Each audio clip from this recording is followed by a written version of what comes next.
Okay, this is cause numbers 22-39100 and 22-39101. Are you Letitia Tebow? And Ms. Tebow is currently on probation for failure to comply with sex offender registration in each of these cases. I looked this up. I think there may be, and Ms. Simon's here, this update report says 2 10-year adjudicated probations, but it was a 2-year term. It was 2 over 5. 2 TDC over 5, correct? Excuse me, that's where that was an error. Okay, just making sure. And so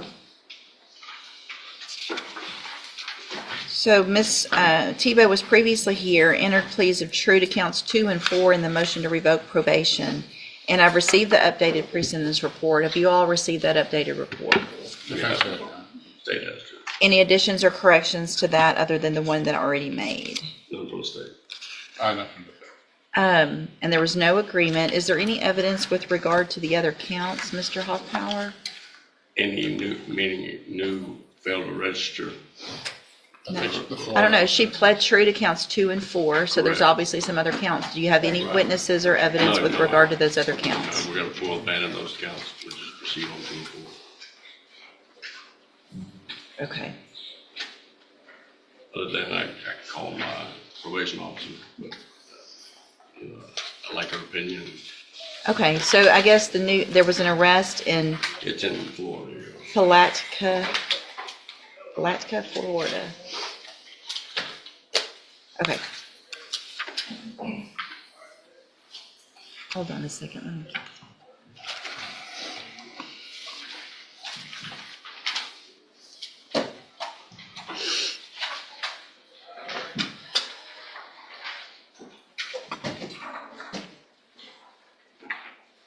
Putnam County.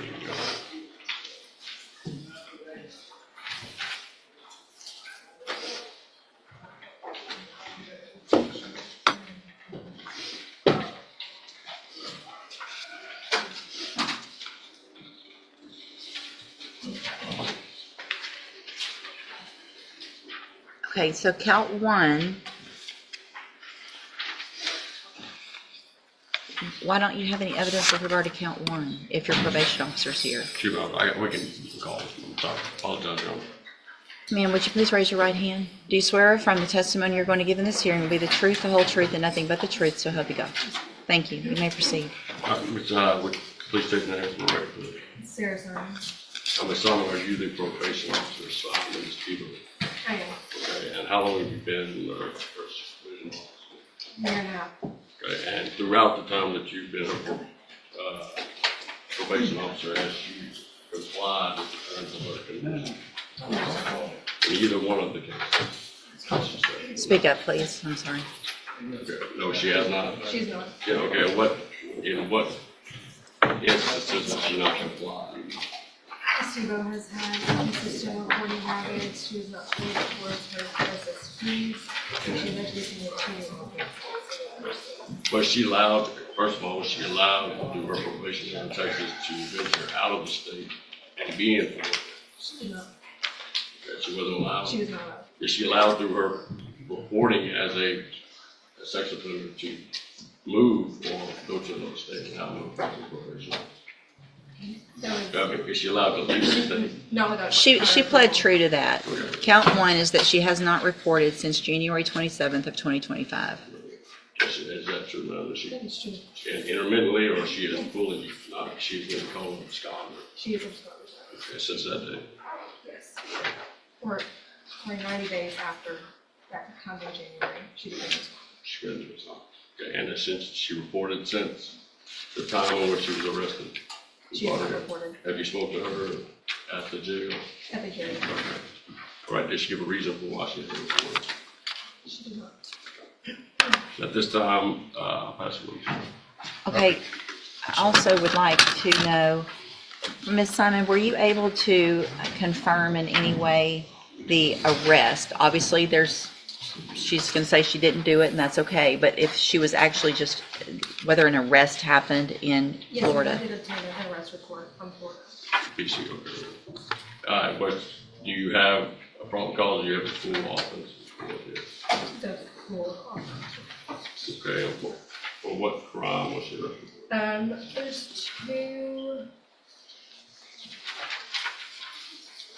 I think one was petite theft and then obstruction by disguise first. Was it all the same incident? Yes. And what date did that occur, according to the June 29th, 2025. And were both those committed? Objection as far as committed, Your Honor. I don't object to her listing evidence as far as an arrest. An As far arrest. as the actual commission, it would violate a right to front cross. Did the allegation occur? Yeah, the arrest. The arrest occurred while she was on probation. Kelly, this just did something again. Correct. And those haven't been resolved to your knowledge? Not to my knowledge. Can I proceed, Your Honor? Yes. She initially failed to report in January, is that right, of 2025? That was the last face-to-face contact I had. January 2025. Then arrest June 29th of 2025. Yes. So February, March, April, May, June, 5 failures to report. And she went into absconder status March of 2025? Maybe April. April. Like 90 days after. 90, so April 2025, she became an absconder. 2 months after that, she was arrested in Florida, is that right? Right. So you were aware she was in Florida, which state, when were you made aware that she was in custody in I Florida? received a phone call from somebody that let me know that she was arrested and in jail in Florida. And then that's when I received this arrest report. So when did there was an MTRP entered into NCIC, I guess, after April? Was there an MTRP and that's why Florida advised you there was an active warrant for her then? There was an active warrant for the interim. She was arrested for the. Right, and that warrant popped up in June in Florida. Correct. So from June 29th to today, she's been in custody, is that right? So I she didn't try to couldn't open report anything, it just started doing stuff to on its probation own. department. She's in custody from June 29th to today because she's locked up. I don't care. That's not her fault that she didn't report because she's in custody, correct? So she can't report. Right. As far as supervising her, she has reported, you say inconsistently, but that means she has reported some, correct? Correct. During the times that she has reported, have you been able to interact with her appropriately? She maintain proper demeanor, that type of thing? She was, yes, but she was consistently late. I had to reschedule her several different times to get her into the office.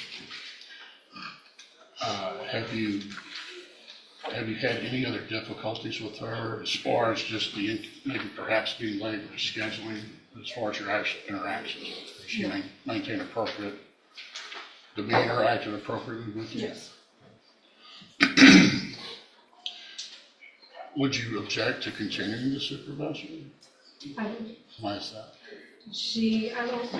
My personal opinion, I don't think it's too close to her probation as a priority.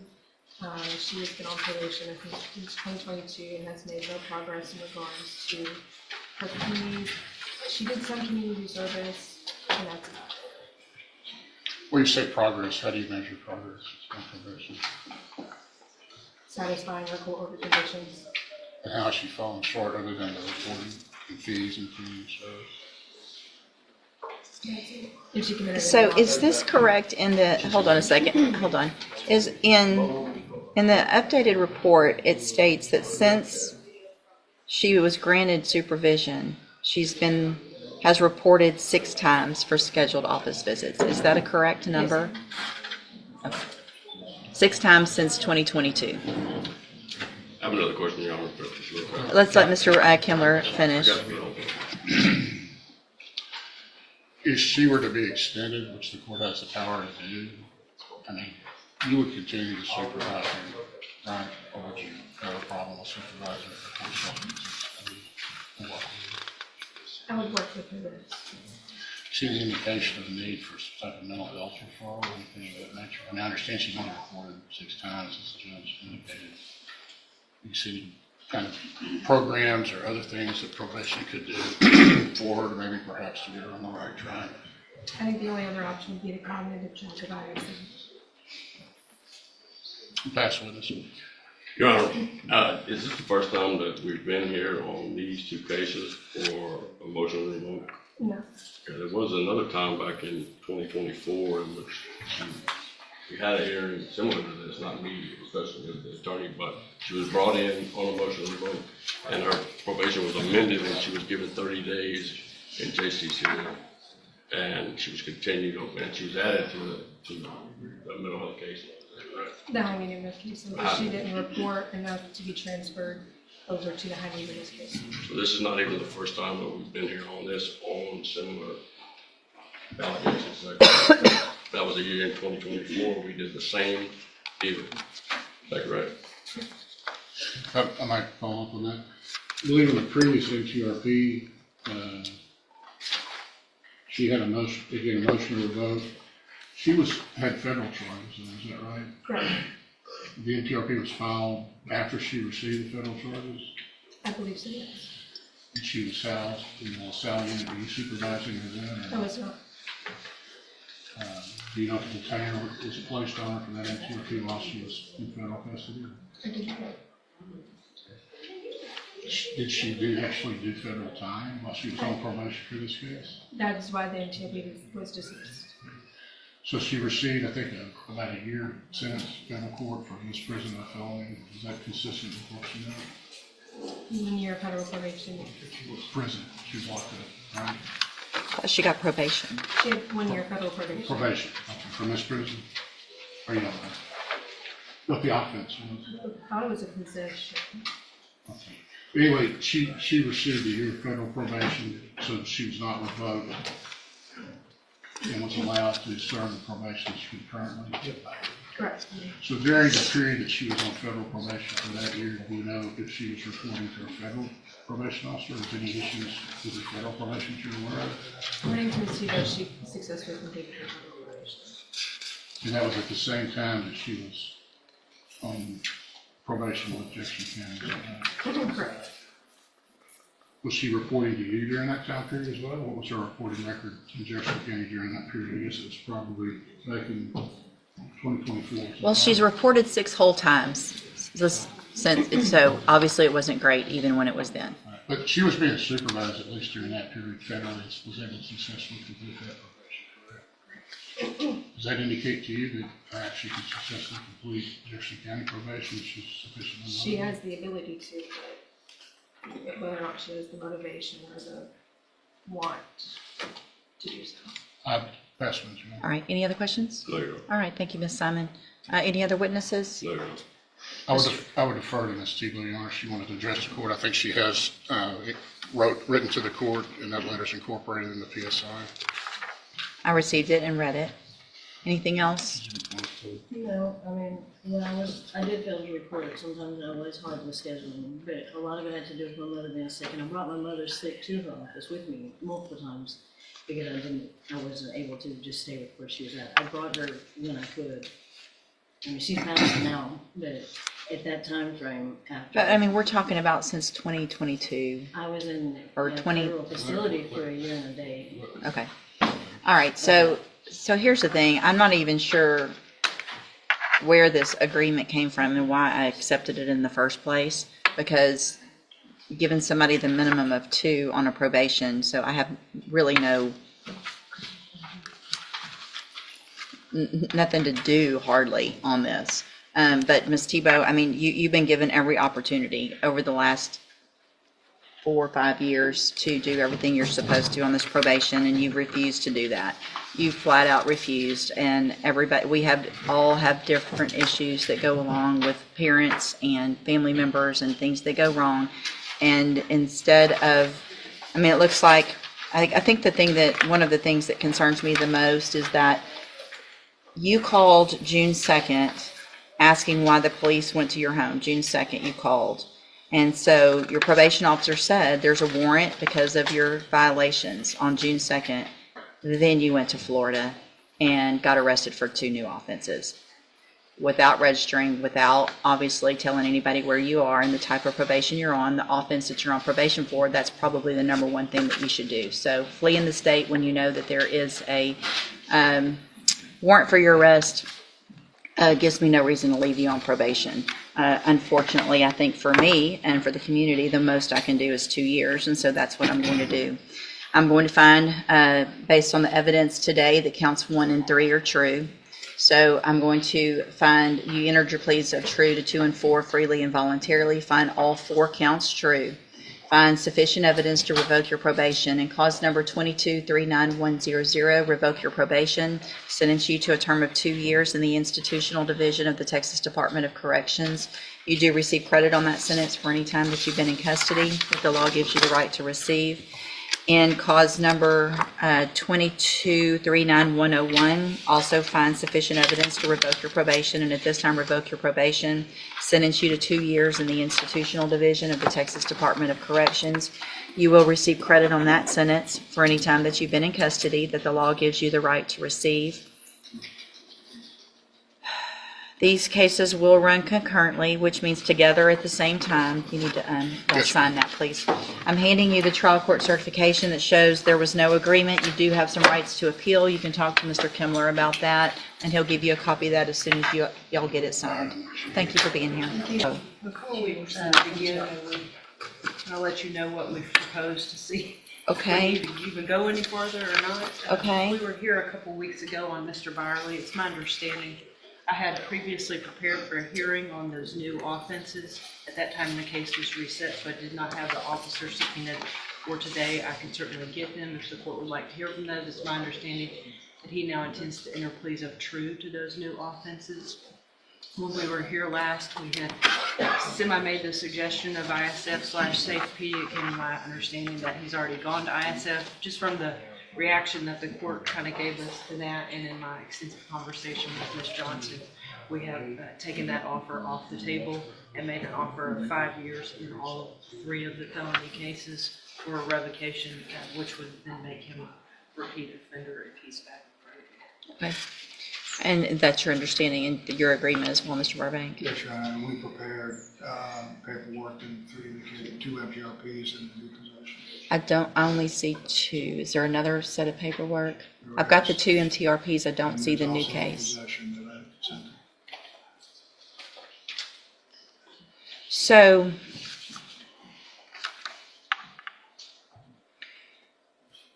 we already went through those motions. I guess I just need to go through them again because there's going to be a change of plea. 3, 4, and 6, Your Honor.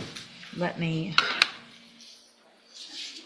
if you'll print the second one, I'll print the first one. Let me get those pulled up real quick just to make it easier for me to go through. And we can print the ones that were already modified. That way I can make notations on that. And Judge, again, I know I had let you know last time, I'm not meaning to interrupt you. Go ahead, While you're just reading, print. obviously the concern of the original underlying offenses back in 2017 that carried on until 19 was the violation of protective order. I've continued to maintain contact with that family and can assure the court that they have assured me that there has been no issue with Mr. Byerly. Good. So Thank you for I just that want as the well. record to reflect that.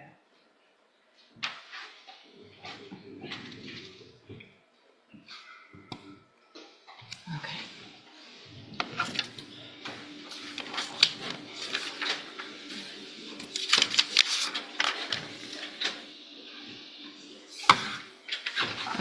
I'm getting there.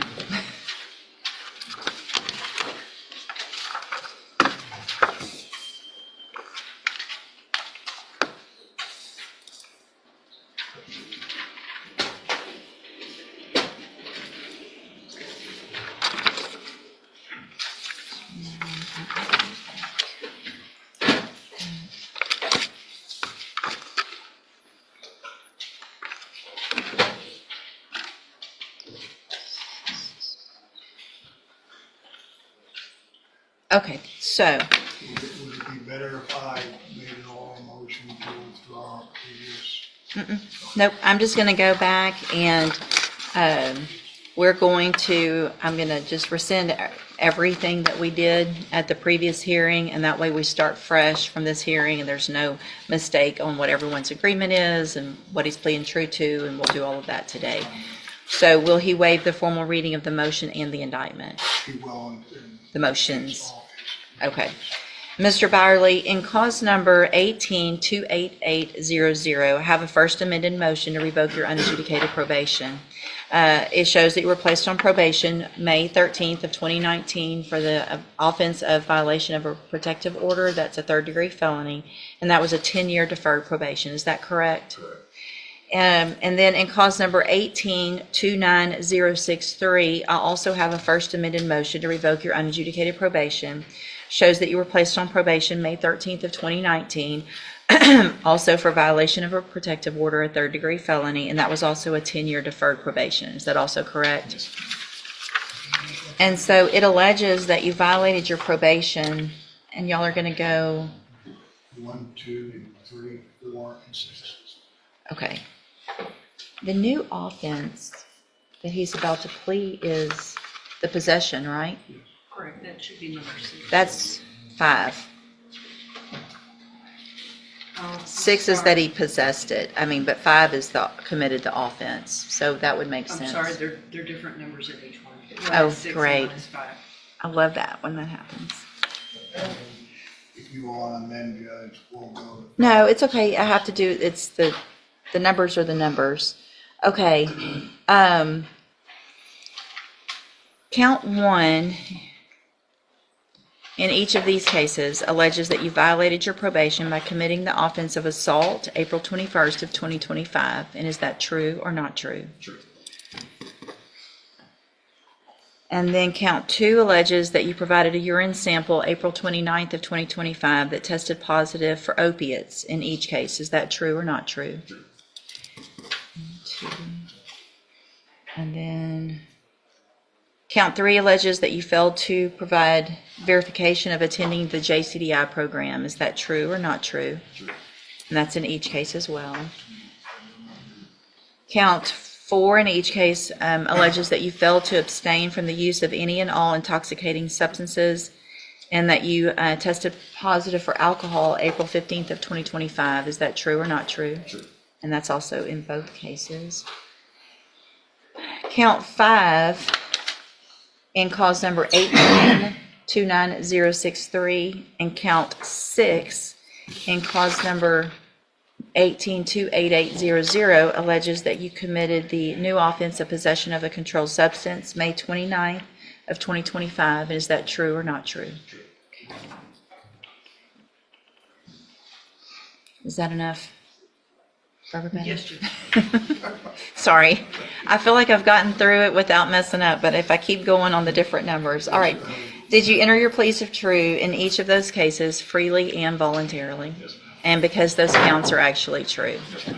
In both of those cases, I have here on the computer some documents that have your signature on them that the state has marked as exhibit number 1. Before you signed these, did you go over them with Mr. Burbank? Yes, ma'am. Do you fully understand them? Yes, ma'am. And do you understand, if I follow the agreements that you've made with the district attorney, that you will be waiving or giving up any right to appeal? State tenders number 1 in each of those cases.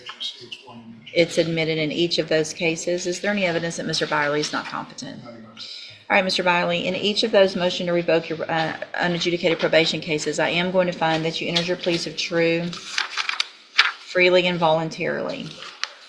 And cause number 1829063, find counts 1, 2, 3, 4, and 5 true, find sufficient evidence to find you guilty, and at this time find you guilty of violation of a protective order, sentence you in accordance with your agreement to a term of 5 years in the institutional division of the Texas Department of Corrections.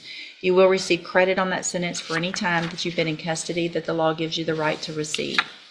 And cause number 1828800, find counts 1, 2, 3, 4, and 6 true, find sufficient evidence to find you guilty, and at this time find you guilty of violation of a protective order. Sentence you in accordance with your agreement to a term of 5 years in the institutional division of the Texas Department of Corrections. You will also receive credit on that sentence for any time that you've been in custody that the law gives you the right to receive. Bless you. Thank you. Give me just a second now.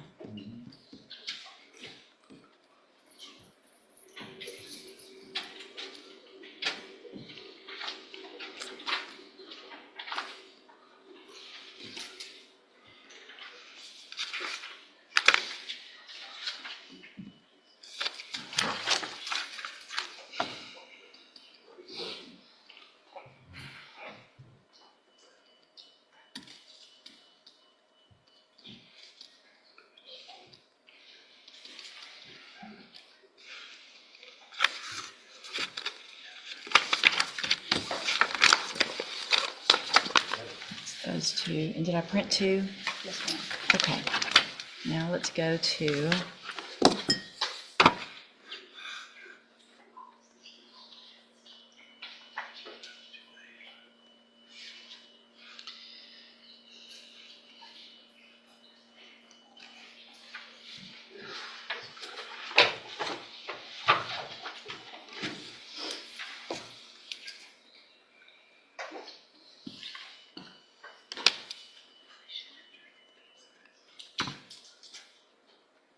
Okay, now, Mr. Byerly, in cause number 25 DCCR 0943, you're charged by indictment with a third-degree felony offense of possession of a controlled substance from May 29th of 2025, and how do you plead to that charge? Guilty. Are you pleading guilty freely and voluntarily? And are you pleading guilty because you did what they charged you with? In that case, I also have here on the computer some documents that have your signature on them. Did you go over these also with Mr. Burbank? Yes, ma'am. And do you fully understand them? And you understand if I follow this agreement, you will also be waiving or giving up any right to appeal. Yes. Also, do you understand if you're not a U.S. citizen that a plea of guilty or no contest may result in your deportation, exclusion from admission to the country, or denial of naturalization under federal law? State tenders number one in that case. It's admitted. Mr. Byerly, I'm going to find that you entered your plea of guilty freely and voluntarily. Find that you're mentally competent and understand the nature and the consequences of this plea. Find sufficient evidence to find you guilty, and at this time find you guilty of possession of a controlled substance. Sentence you in accordance with your agreement to a term of 5 years in the Institutional Division of the Texas Department of Corrections. You will also receive credit on that sentence for any time that you've been in custody that the law gives you the right to receive. These 3 cases will all run concurrently, which means together at the same time. I have handed you the trial court certification that shows this was an agreement that I followed, so you waived your right to appeal. I've also handed you a written admonishment regarding your ineligibility to possess a firearm or ammunition. Because of the judgments entered against you, you're ineligible under Texas law to possess a firearm or ammunition. Possession of a firearm or ammunition could lead to charges against you. Firearm is a legal term. You should read that written admonishment I provided you to see what devices qualify as a firearm. If you have questions about the laws that make you ineligible to possess a firearm or ammunition, or about how long that lasts, you can talk with Mr. Burbank. All right, good luck to you, sir. Thank y'all. Thanks for your patience for me getting through that. Okay. Great, sir. Are you Lawrence Jackson? Are you sick right now, Mr. Jackson? No, ma'am, I just said that. Yeah, pull it down so I can hear you better for now. Thank you. And Mr. Jackson was previously in court in cause numbers 24 DCCR 1669 and 25 DCCR 0189. Entered pleas of guilty on each of those cases of driving while intoxicated, third or more. I've received the pre-sentence report. Has everyone had an opportunity to review the report? We have, Your Honor. Yes, sir. Are there any additions or corrections? No, Your Honor. Not from the state. No, I guess this is just somewhat lucky because one happened before the other one was. All right, Mr. Jackson, I'm going to follow the agreement that you made with the district attorney. I'm going to find in each of your cases that you entered your pleas of guilty freely and voluntarily. I'm going to find sufficient evidence in each case to find you guilty. In cause number 24 DCCR 1669, find you guilty of driving while intoxicated, third or more. Sentence you in accordance with your agreement to a term of 10 years in prison, but I'm going to probate that. You'll be on probation for 10 years. You're ordered to pay a $500 fine and to follow all of the rules and conditions of probation, which includes entering and successfully completing the safety program.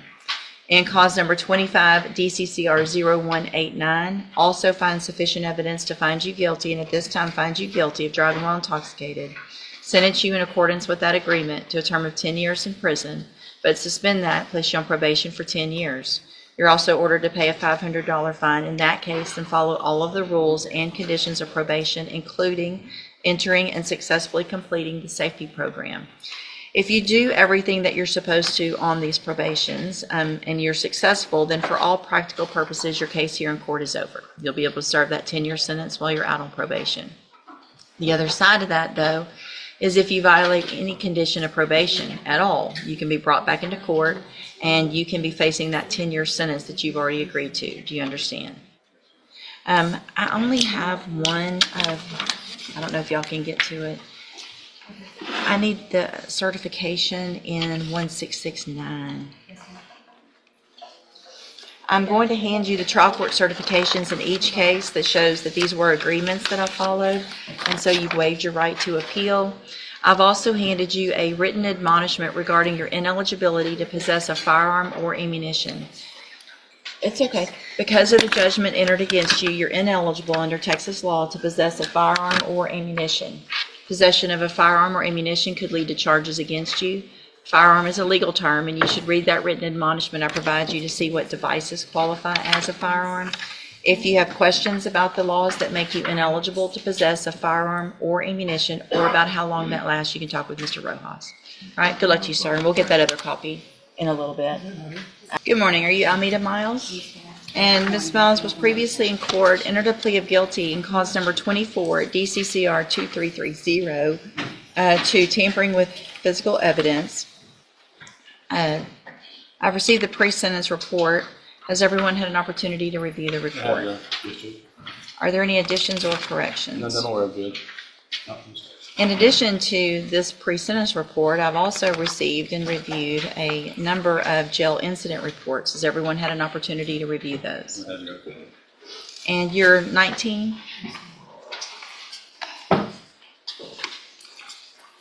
Why haven't you been acting right in the jail? Most of the reports are not true. One time I did not uncover my face on video. I did, because I was asleep, and she didn't wake me up. Ms. Boa didn't wake me up. When I got here in June. So she's lying when she says she tried a few times, and then she taps you, taps your bed, kicks your bed a little bit. That day, Ms. Boa never tapped me. And then in June, I got in a fight when I first got here. The girl swung at me first. Okay. That's accurate what it says, the girl here with the closed fist. Yeah, I mean, if you get hit first, that's not the one that I'm so worried about. It's the...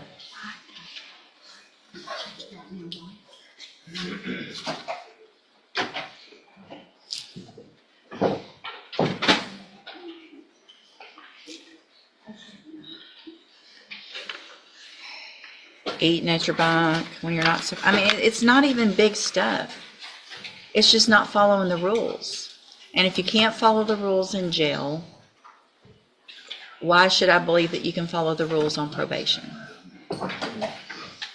When you're in jail, when you're on probation, when you've committed a felony, you don't get to make certain decisions for yourself anymore, right?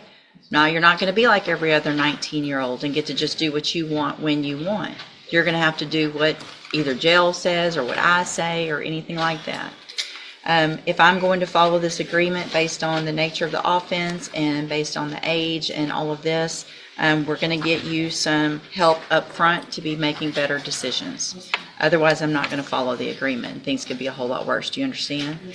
So what I'm going to do is find that you entered your plea of guilty freely and voluntarily. Find sufficient evidence to find you guilty. However, I'm going to follow the agreement that you made with the district attorney, and I'm going to defer all proceedings and place you on probation for 10 years. You're ordered to pay the $1,000 fine and to follow all of the rules and conditions of probation. One of those is going to be that you enter and successfully complete the cognitive track of the ISF program. That's a 90-day program.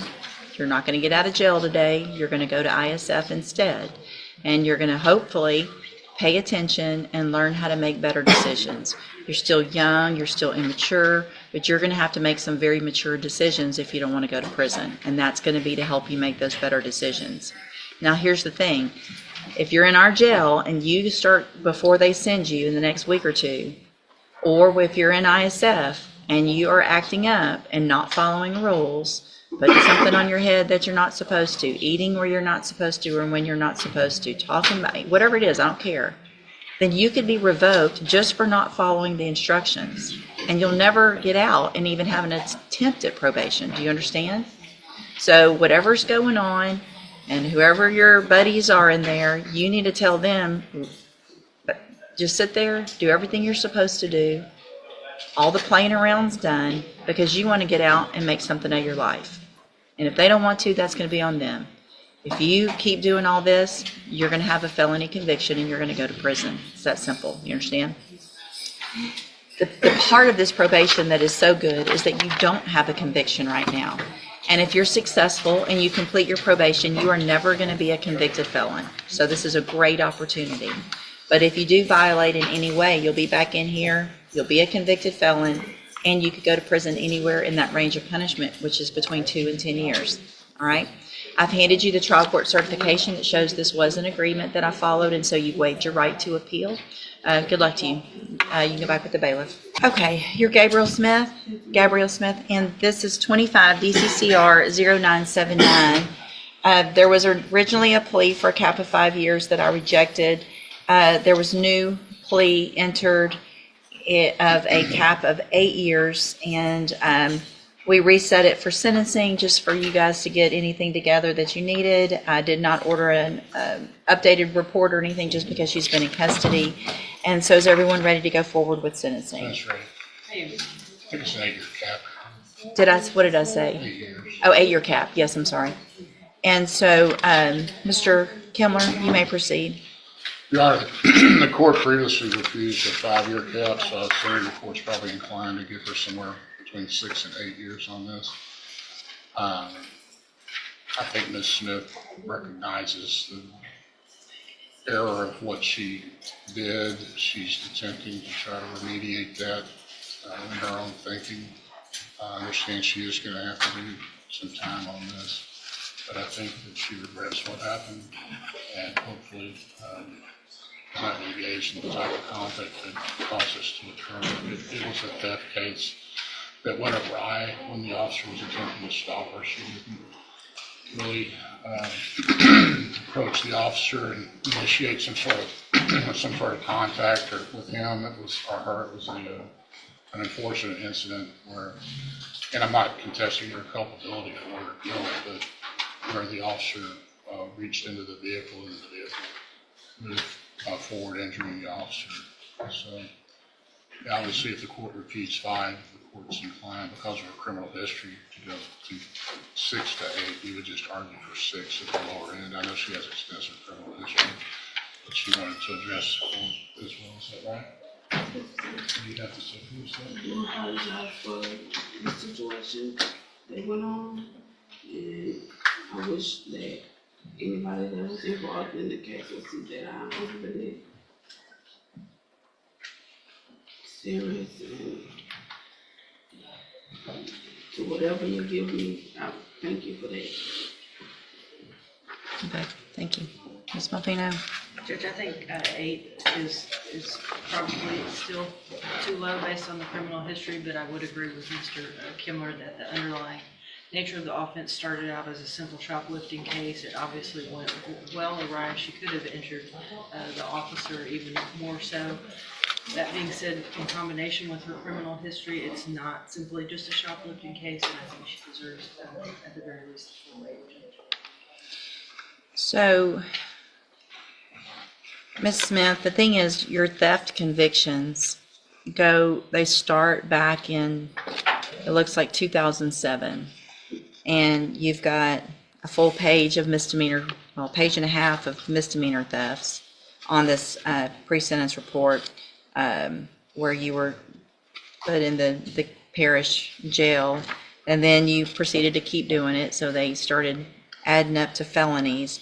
You had probations that were revoked on 4 different theft cases that were misdemeanors that ended up as felonies that ended up with you going to prison.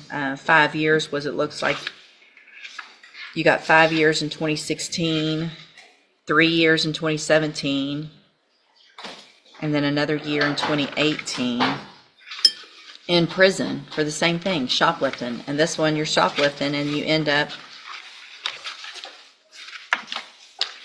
climbing in your car, and I mean, just what went on with you and that officer is ridiculous, because you're trying to steal again, and now you end up hurting an officer in the process of them trying to stop you from stealing again. I'm going to find that you entered your plea of guilty freely and voluntarily. finds sufficient evidence to find you guilty, and in cause number 23, DCCR 1034, finds you guilty of robbery, sentence you to a term of 8 years in the Institutional Division of the Texas Department of Corrections. You do receive credit on that sentence for any time that you've been in custody that the law gives you the right to receive. I am going to hand you the trial court certification that shows this was an agreement I followed, so you waived your right to appeal. I've also handed you a written admonishment regarding your ineligibility to possess a firearm or ammunition. Because of the judgment entered against you, you're ineligible under Texas law to possess a firearm or ammunition. Possession of a firearm or ammunition could lead to charges against you. Be sure to read that written admonishment I provided you to see what devices qualify as a firearm. If you have questions about it or how long it lasts, you can talk with Mr. Kimler. The wrong case number. I did. You went on the robbery and we actually entered the plea on the assault. Sorry, 25 DCCR 0979 That's the assault. finds you guilty of assault. So I will withdraw the finding of guilt on robbery, find you guilty of assault on a peace officer. And all of the rest applies as far as the sentence and the cause number, again, 25 DCCR 0979, correct? Thank you. I just said on the record, she wanted to make sure it's not aggravated. This is not aggravated. No, it's non-aggravated. Okay. All right. And we have to have that discovery certification today because the case is going to get to close Not down. again, you never gave it to me. Well, I mean, the first, when she first pled. So do I? You didn't I give need you it. to give me a Still discovery. get the credit for me being in here on this. Yes, all the credit that you were in, any time that you were on this case and there was a hold on you or you were in our custody, you get credit. Okay? Thank you. Good luck to you. Good morning. Are you Latrick Williams? Speak up. And Mr. Williams, it looks like you've got 3 cases, 2 motion to revoke probations, 1 for evading arrest or detention with a vehicle, 1 for theft of a firearm, and then there's a new case that's been indicted for tampering or fabricating physical evidence. And it's my understanding that Ms. Holmes has let me know that your family is going to try to hire an attorney. Is that correct? So are you asking me to reset your case to give your family some time to do that? Okay, so what I will do that. Mr. Williams, I'm sure you have heard, surely, out there by now, that I get copies of these jail incident reports and how you're acting and what you're doing. You think your family knows this when they're going to try to put up some money to go hire you an attorney? Do you think they know how you've been acting out in our jail? Do you? Do you think they know you've been masturbating in front of the correctional officers out at our jail? Do you think that they know that you're telling them to do their job and you're not going to follow their rules? That you're dashing other inmates with your urine, water, and possibly other items? I would guess other items would probably be something more disgusting than what I've already said, that you're walked up and punched someone in the face so hard that they had to go to EMS, had to come get them. You think they know all that? Should I keep going? Because on those motion to revoke your probations, I don't have to accept any agreement that this lawyer or any lawyer talks to that district attorney about. I don't have to accept an agreement. If I find that you violated your probation, I can sentence you anywhere in the range of punishment. That's what happens when you sign up for probation. If you violate, it's up to me. Sometimes I take deals, sometimes I don't. If you're acting like this, it's very unlikely that you're going to come in and some attorney is going to say, come on, let's give him one more chance. He's a good kid. He's got family. That's great that you've got family, but they don't know how you're acting. And obviously, you're not staying home and doing what you're supposed to while you're on probation. They can only do so much to help you, but you got to grow up and help yourself. If you go to trial on that new case and you're found guilty, a jury will hear all of this. So what's happening out there doesn't stay out there. Everybody finds out about it. And all it does is hurt you. Do you understand? So my suggestion is, the next time you're in court, I don't have a packet this thick of things that you've been doing out at the jail. Because your other attorney, whether it's her or they hire somebody, they're going to have to deal with this. And you can ask anybody. This kind of stuff is not going over well anymore in here.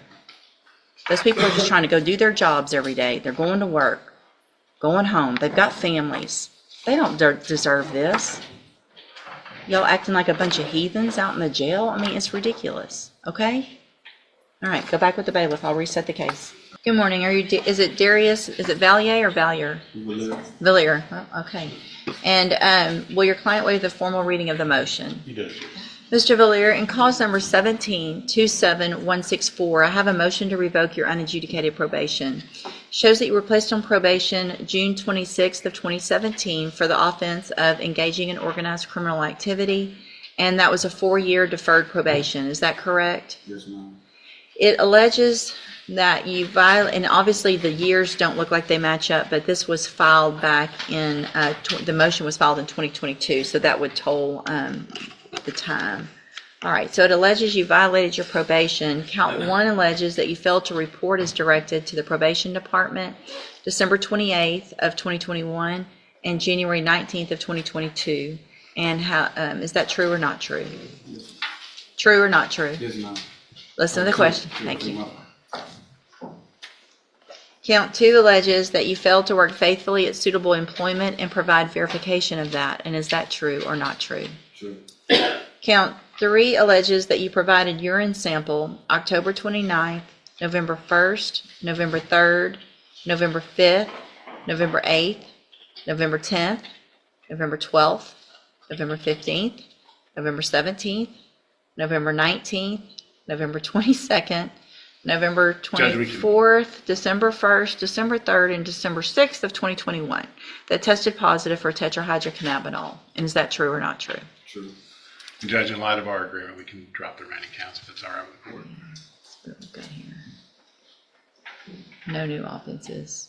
No, Judge, he, after all those positives, he was ordered to go To ISL. to ISF, and he never did. And his explanation for his absconding that I was given by probation was that he moved in with his girlfriend and tried to ignore it, I guess. Okay. So that's why we're here today.